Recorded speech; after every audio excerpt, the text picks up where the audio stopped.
Comics and Collectibles. I'm come to see my friend, formerly known as Shaun Cruz, one of my best friends in pro wrestling and a member of Team Pitbull.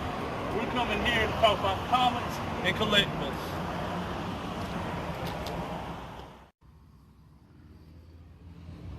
Hey, how's it going? Welcome to Crown Valley Comics and Collectibles.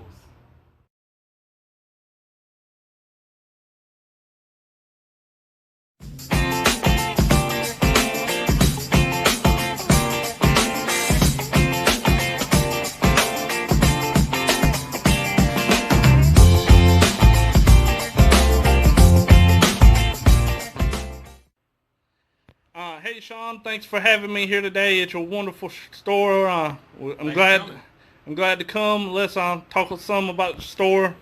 You know, a lot of you fans might know you as Shaun Cruz, former pro wrestler, always a member of Team Pitbull for life. For life. But today, let's talk about Shaun Thornton, the man behind the character. You got it. Shaun, what had you get into the comics and collectible business? It's a good question, Baron. Man, I've loved comics since I was like 10 years old. You know, I got into Batman way back when they were doing the whole Bane breaking his back and then Bruce Wayne being in the wheelchair kind of thing. Always loved comics. Just Batman to me symbolizes the guy who never gives up. Like, he doesn't beat everybody. He's not like Superman where he has all these powers. He actually loses most of the time, but he always wins in the end because he always finds a way to win. And I really think that's an important lesson to learn in life. I've always loved comics, man.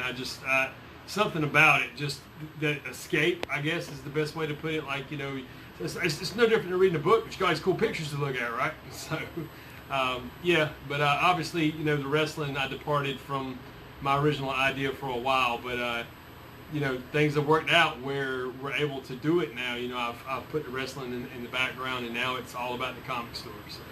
And as you just said about the comics is sort of like wrestling. It's a metaphor on life. You know, we're always going to get knocked down, but we got to hang in there and make a comeback. And a lot of people might not know this. I know this, of course. You're a very huge Batman fan, as you have several tattoos. Is there which is your favorite Batman? The favorite? Like movie-wise? Movie-wise, who played Batman the best? Well, the only Batman, the real Batman, is Kevin Conroy. He's the one that does the voice on the Batman animated series and all the video games, all the DC movies. But as far as like live action, it's got to be Ben Affleck. Batfleck, whatever you want to call him. Ben Affleck's the best. A lot of people didn't like him. A lot of people like Christian Bale or Michael Keaton. I mean, I grew up with Michael Keaton, don't get me wrong. 1989. You know, I was, 8 years old, seen the Joker and him the first time. Jack Nicholson's still one of the best Jokers.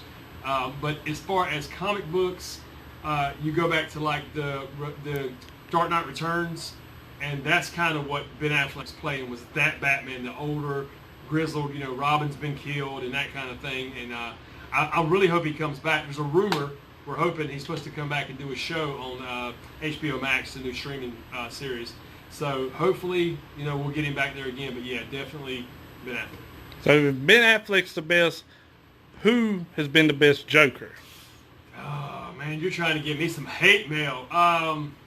The best? Well, like I said, if you look at comic books, to me, the best is Jack Nicholson. He kind of embodied really what the Joker was about. Heath Ledger was phenomenal. His performance was really good. It was a little more mentally unstable Joker. And even Jared Leto. I know, don't hate me. I actually like what Jared Leto brought to his version of the Joker. And Joaquin Phoenix, I mean, the guy won an Oscar for his. What else can you say about that? Even though, of course, yeah, some people's going to say it's not the real Joker. Whatever. But, yeah, to me, still, Nicholson, I think. And rumor has it, Johnny Depp may be playing Joker in the next, the second Batman movie coming out. The one with Robert Pattinson as Batman, which I also think is going to be amazing. So I know he's a Twilight guy, whatever. Give the guy a chance. I think it's going to be great. But yeah, to answer the question, short, Jack Nicholson. So it's pretty obvious that Batman's your favorite comic book and superhero.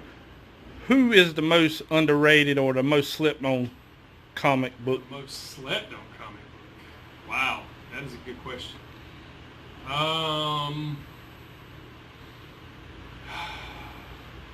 Man, maybe Fantastic Four now.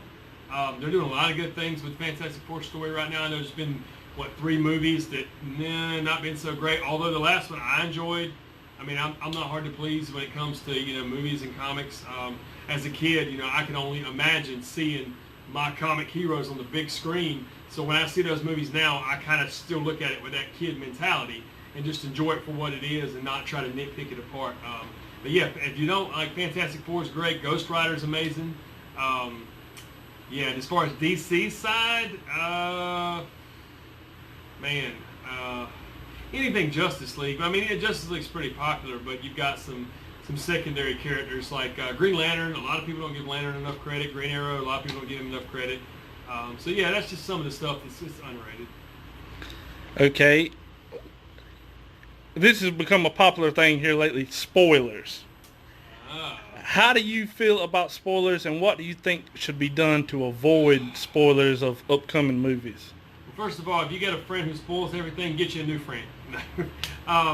Yeah, man, it's with the internet, though. I mean, with wrestling and comic books, movies, everything, it's like everybody wants to get that scoop and just ruin it for everybody, and I don't understand why. It's like, I think that's a comment on society, though. It's like everybody's so grounded in realism, it's like nobody wants that magic anymore. They want people to hold on.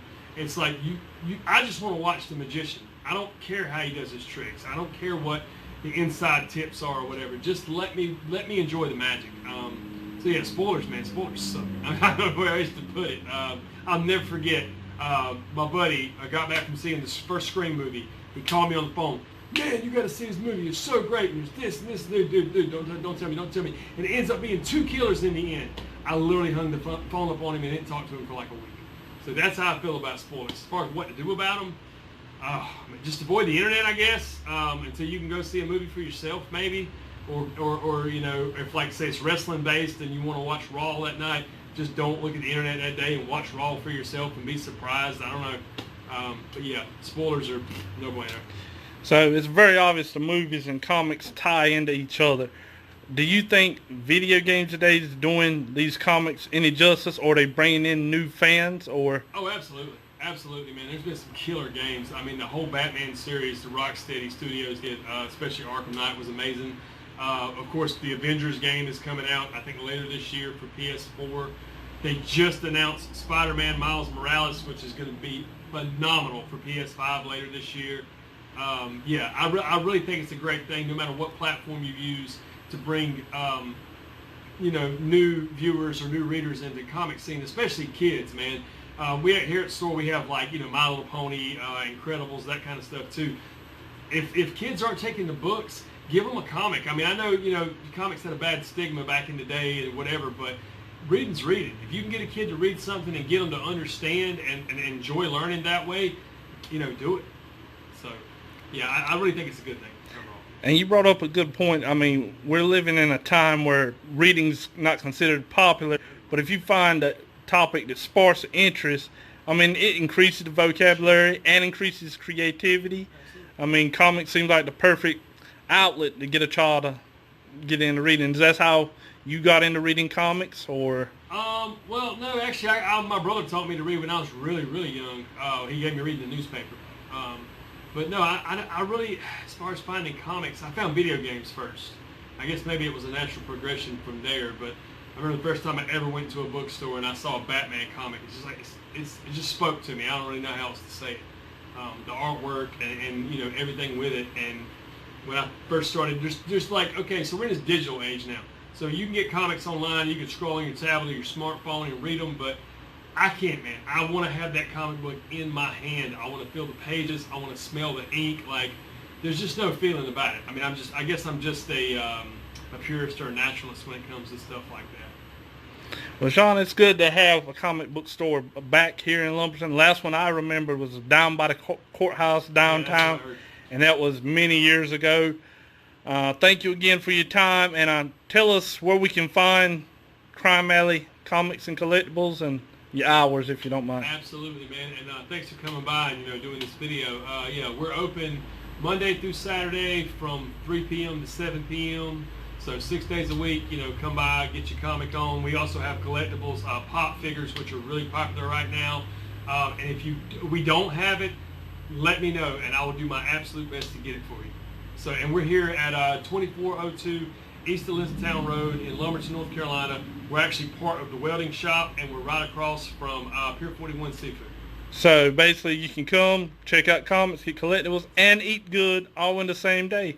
Right. And if you need some welding done, it's a one-stop shop. Rims, man. Come get your rims done. Ron's Rim Repair. Shout out to Ron. All right. Thank you again, Shaun. Thank you.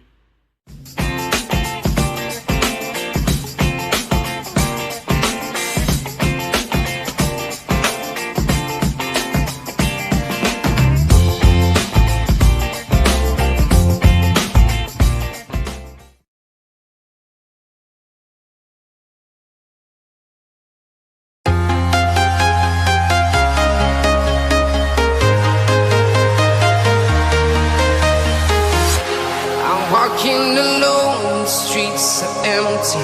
The only thing I can see is my own silhouette. I'm getting stronger, step by step. The clock is ticking, but there's no time for regrets. I've been flying